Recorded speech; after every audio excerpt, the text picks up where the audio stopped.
Hola, buenos días. Quiero hacer un recordatorio de algo que se volvió muy común en, en nuestra infancia, en el contexto de nuestra infancia, en todas las familias que aparentemente solo sucedía en nuestros ámbitos de donde nacimos, ¿no? Era aquello que creímos que solo a nosotros se nos decía de termínese toda la comida, porque piensen los niños de África que se están muriendo de hambre. Esa frase se convirtió en una frase estándar en casi todos los países de Latinoamérica.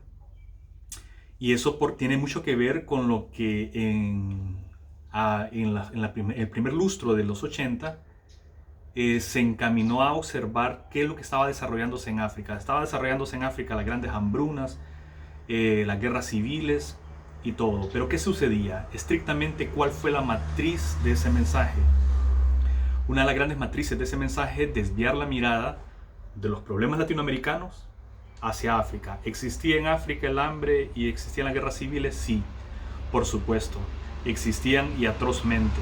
Pero en Latinoamérica también estaban sucediendo. Entonces, recuerdo muy bien cuando mi abuela me lo decía, que terminara mi comida, porque los niños de África estarían necesitando de eso.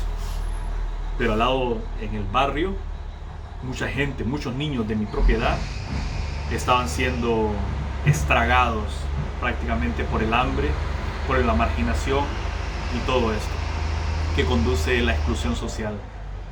El gran paradigma de ese momento fue el concierto que el 13 de julio de 1985 se hizo en el estadio Wembley. Se llamó Live Aid por África, ¿no? Esa fue el centro motor de toda esa campaña de los niños de África. Por eso es que se decía con tanta facilidad, porque la media ya estaba activando un mensaje global de ayuda hacia los niños africanos. Pero en 1985, ¿qué estaba sucediendo, por ejemplo, en Centroamérica? En 1985 estaba la guerra civil en El Salvador. Los estudiantes hondureños estaban siendo perseguidos a mansalva y desaparecidos. La guerra civil en Guatemala estaba siendo más que perdón por el absurdo de esto. En Guatemala, la guerra civil en el 85 estaba ocurriendo las masacres más terribles en el Petén, la persecución al movimiento URNG de la guerrilla y también las masacres a los estudiantes, entre ellos de los que se va en esa masacre Otto René Castillo, el poeta de Vamos Patria, a caminar, yo te acompaño. La quema de la embajada de España, donde pidieron asilo alrededor de 100 personas, 100 guatemaltecos, entre los cuales muere el papá de Rigoberta Menchú, la próxima posterior Premio Nobel de la Paz. ¿Qué estaba sucediendo en Honduras? En el 85 se estaban comprando los F-5E, 12 aviones de combate. Estaban haciendo las negociaciones para apoyar a la contra nicaragüense que estaba dentro del territorio nacional para invadir y asaltar los territorios del norte de Nicaragua. En el 85 también se estaban bloqueando, antes de ello, los puertos de Corinto con minas. Estados Unidos ponía minas en Nicaragua, en los puertos, para hacer el bloqueo efectivo. Minas contra barcos, oiga bien, de cargueros. Estaba sucediendo de todo. Y en cuando se estaba haciendo este concierto de Live Aid Africa, donde cantaban, donde se suponía que el beneficio de esos fondos iba para África Oriental, Etiopía y Somalia, que sí desde el 85 estaban pasando esa gravedad, ¿no? Pero hay que recordar que Somalia, o Somalia, como lo querramos llamar, era uno de los países que en los 70 logró conquistar un gobierno de corte socialista. Que llegó a tener unos grandes avances de beneficio social y que luego fue interrumpido por intervenciones desde Etiopía, desde Kenia, hasta que destruyeron Somalia, al punto de lo que es ahora, que es un país que no es un estado, que le llaman el primer estado fallido y que solo se domina por clanes. Lo vemos bien en Black Hawk Down, la película, donde se está haciendo una intervención de equipos especiales a una zona en Mogadiscio, donde lo que hay como respuesta es una guerrilla tribal de clanes. No es un Estado el que responde a esa invasión que tenían en 1993 los Estados Unidos. Es decir, ese país, Somalia y Etiopía, estaban siendo desmembrados, fragmentados por la intervención imperialista en el África Oriental, mientras en Wembley se estaba cantando, se estaba haciendo y apoyado por los gobiernos mismos el concierto Live Aid. No resulta paradójico, por un lado, la gran mascarada mediática de Live Aid, desviando la mirada también hacia el África Oriental y ocultándola a la vez. ¿Por qué? ¿Para qué? Para que se olvidara de que un país como Somalia estaba siendo hecho picadillo por la intervención no solo estadounidense, sino de Inglaterra, ¿no? El mismo donde estaba haciendo en Wembley el famoso concierto. Y en Latinoamérica, toda la gente, en mi familia, en todas las familias de mi pueblo, diciendo: comete toda la comida, no dejes ni un grano de arroz ni de frijoles, porque los niños, imagínate a los niños de África, lo que están sucediendo, lo que están pasando de hambre. Pero ahí en el mismo barrio, lo repito, estaba una pobreza muy fuerte, y en las aldeas ni que hablar de lo que pasaba, ¿no? Pasaba todo lo que podía suceder en la miseria. A mí me tocó ser, y lo digo me tocó ser por una voluntaria asamblearia, candidato a la alcaldía de mi municipio en Sabana Grande en el 2012. Y en una de las visitas a aldeas llegamos a una casa terriblemente llena de miserias, como llegamos a varias casas. En esa casa había una niña con hidrocefalia sentada en la ventana, la cabeza inmensa, se balanceaba, yo no sé cómo estaba haciendo equilibrio y cómo la tenía sentada en la ventana. Yo iba hacia una reunión sectorial que estábamos pensando organizar y que ya teníamos organizada. Esa casa era de adobe, piso de tierra, la cama estaba un colchón tirado, 2 colchones en la tierra llenos de polvo y unos perros sobre el colchón. No tenían nada de comida, el fogón vacío. La mamá de esa niña tenía la cara amarilla prácticamente, el papá estaba totalmente enflaquecido. Era una gravedad lo que ocurría ahí. Nosotros íbamos a llegar a pedir el voto, una de las cosas más inmorales que me sentí. No pude llegar. Les dije que nos retiráramos de ahí, que le dejáramos algo. Le dejamos como 20 lempiras en ese momento. ¿Qué necesidad? Y yo me vi como político entregando 20 lempiras a una necesidad tan grande, un grano de sal en un mar tan inmenso, ¿no? Cuando llegamos a la zona del salón de la reunión política, se reúne la gente de ahí. Yo iba con tal impactado de lo que acababa de ver, de la miseria con que estaba esa gente ahí. Y yo les dije que no podíamos hablar de qué promesa de desarrollo podía entregarle un candidato si en todo caso la comunidad le estaba dando la espalda al vecino que estaba al lado.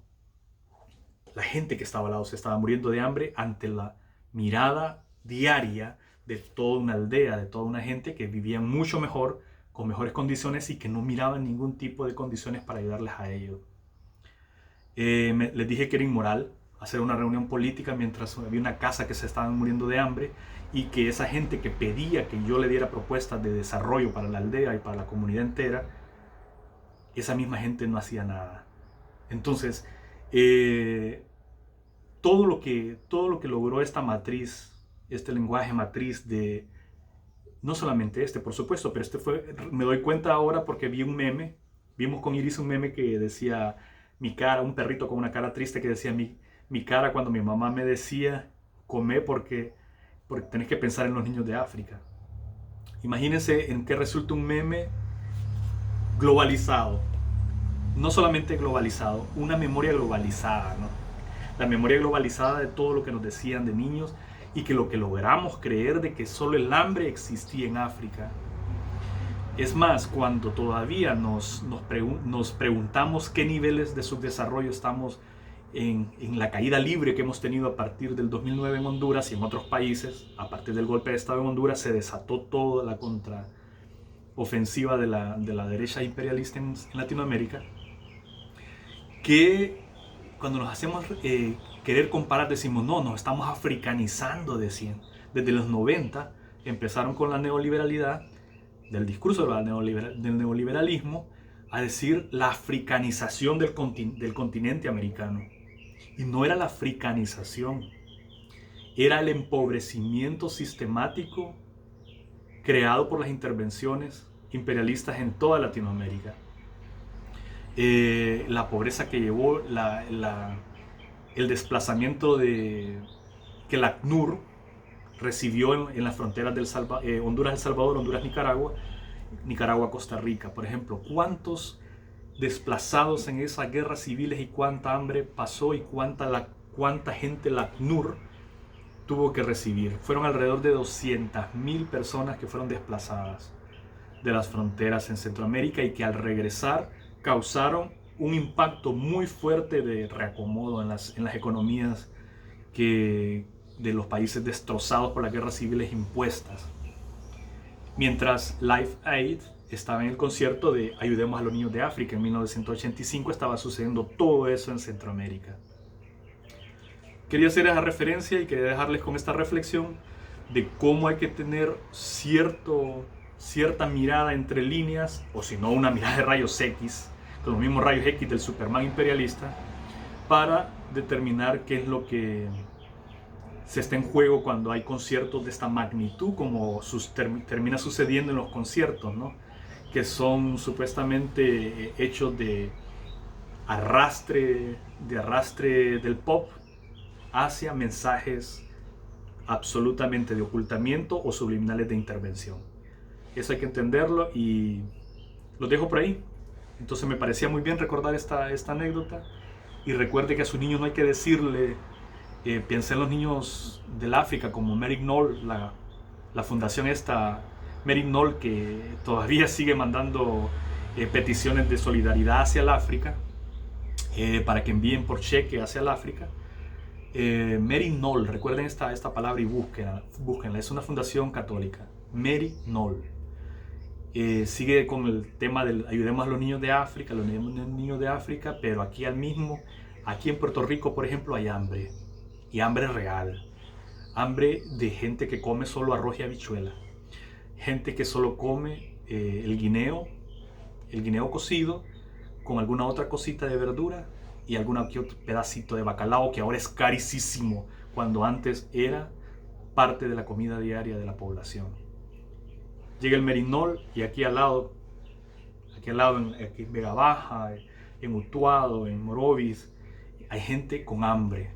En Isabela, en Juana Díaz, en Aguadía, gente con verdadera desnutrición en medio del showcase que hicieron de Puerto Rico, la vitrina hacia Latinoamérica que pretendía Estados Unidos en Puerto Rico, pues ahora ya la abandonó. Es como esas tiendas donde vemos que están los maniquí tirados por ahí ya, solo mostrando una tienda vacía. Ese es el destrozo que ha hecho la colonización en Puerto Rico y ese es el destrozo de esos mensajes destructores de la solidaridad inmediata, tanto en Honduras como en Puerto Rico como en Centroamérica entera. Los dejo, soy Fabricio Estrada, suscríbanse y nos seguimos encontrando para abordar otros temas cercanos a lo que siempre hemos vivido.